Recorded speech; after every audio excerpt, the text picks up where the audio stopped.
Okay, magandang gabi guys. Magandang gabi mga kababayan. Magandang gabi Luzon, Visayas, Mindanao. Ako po si Pastor JB. Bumabati po sa lahat ng mga taga-subaybay natin.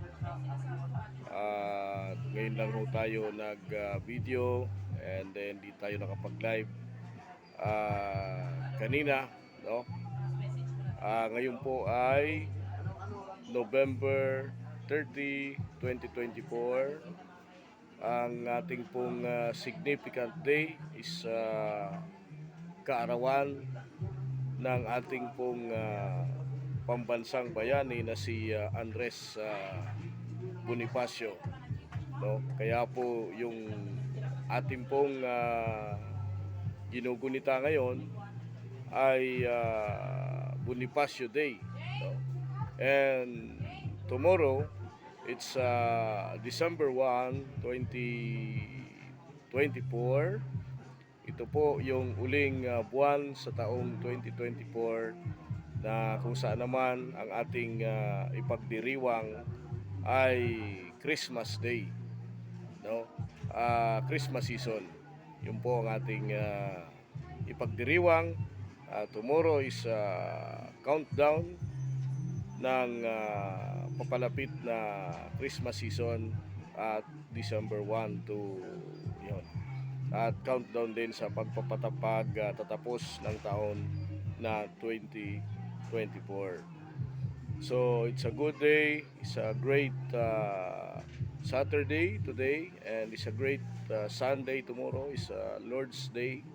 So, ang napaka-importante po sa lahat ay kung paano tayo magpasalamat sa ating Panginoong tagapagligtas, kung paano nating pasalamatan si Lord, no? Ngayon po ay kabi-kabila ang mga kilos protesta, mga rally dahil po sa kaarawan ni Andres Bonifacio, iba-ibang mga programa, but tandaan po natin na yung ating democracy ay hindi dapat maabuso, no? Hindi dapat mayurakan, hindi dapat mabahiran ng politika ang ating pong demokrasya. Although po ang demokrasya, ito po ay kalayaan ng pamamahayag sa lahat ng mga pinaglalaban. But tandaan po natin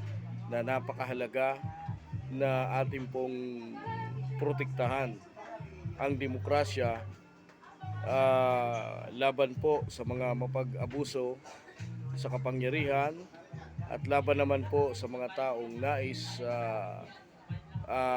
pabagsakin ang kasalukuyang administrasyon. So, but continue to pray na ang ating country ay maging mapayapa at sasalubong tayo sa Christmas at sa bagong taon na ang ating pong bansang Pilipinas ay punong-puno ng pagmamahal at punong-puno ng kagalakan, mga kaibigan.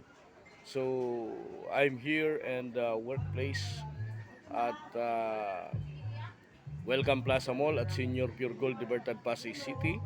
So, mari po kayong mag-like, mag-follow sa ating pong video sa TikTok, sa YouTube channel, sa Facebook. Ang aking pong Facebook ay JBJB. Ang aking naman pong TikTok ay Joel B.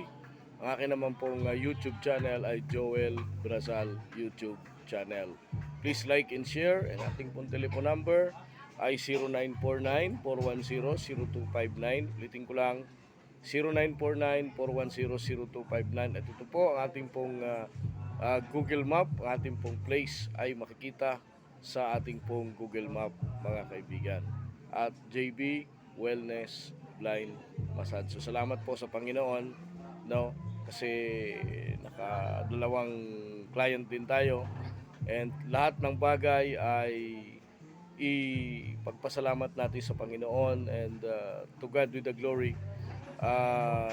Si Lord ang magmanifest sa buhay ng bawat isa, and tandaan po natin na lahat ng bagay na nangyayari sa ating kapaligiran ay kailangan pong nating ipanalangin.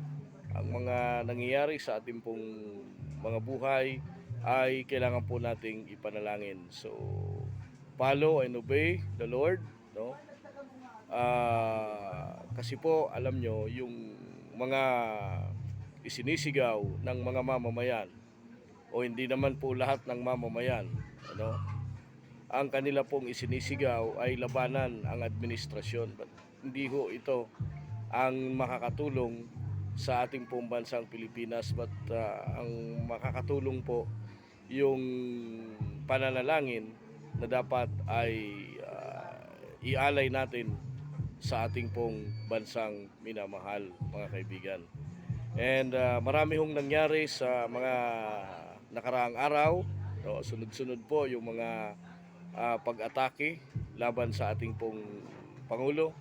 And mabuti naman at ang ating sandatang lakas ng Pilipinas ay naging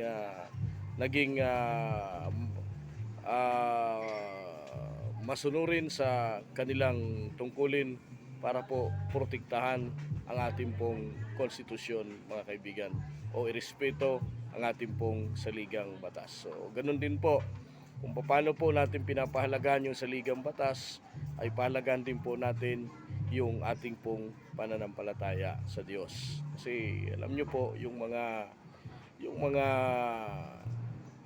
gumagawa ng pagre-rebelde, mga kaibigan, ay ito po ay hindi biblically, no? Ito ho ay paglaban unang-una hindi lang po sa ating pamahalaan, kung hindi paglaban sa Diyos, at wala na tayong ibang ginawa kung hindi i-destroy yung ating pong country. So mahalin po natin ang Pilipinas, ay pahalagahan natin lahat ng bagay na nandito, at maging mapagpasalamat po tayo sa lahat ng bagay na natatamasa po natin, mga kaibigan.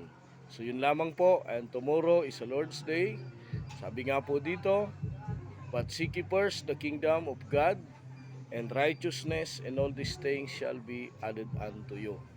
Unahin natin ang kalooban ng Diyos, at ang kalooban ng Diyos ang siyang mangyari sa ating pong mga buhay. So wala pong mangyayari sa lahat ng mga paglalaban sa gobyerno, at ang mas maganda po na may patutunguhan, ang Diyos ang ating kilalanin, ang Diyos ang ating pasalamatan, sapagkat lahat ng bagay ito po ay ginawa ng ating pong Panginoon.